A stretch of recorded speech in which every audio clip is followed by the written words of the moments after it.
মধ্যপ্রাচ্যের উত্তেজনা আর বৈশ্বিক অর্থনৈতিক অনিশ্চয়তার প্রভাব পড়তে যাচ্ছে বাংলাদেশের অর্থনীতিতে। কমবে প্রবৃদ্ধির হার, বাড়বে মূল্যস্ফীতি, সাথে বিশ্বব্যাপী কমবে জিডিপির হার, এমনটাই বলছে আইএমএফ।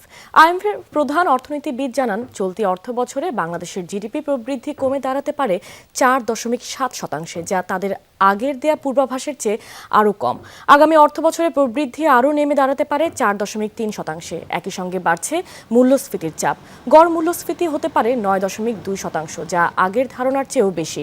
সংস্থাটি বলছে, ইরানকে ঘিরে মধ্যপ্রাচ্যের সংঘাতের কারণে জ্বালানি তেলের দাম ঊর্ধ্বমুখী এবং বৈশ্বিক সরবরাহ ব্যবস্থা ব্যাহত হচ্ছে। হরমুজ প্রণালী নিয়ে অনিশ্চয়তা তৈরি হওয়ায় বড় ধরনের জ্বালানির সংকটের ঝুঁকি বেড়ে গিয়েছে।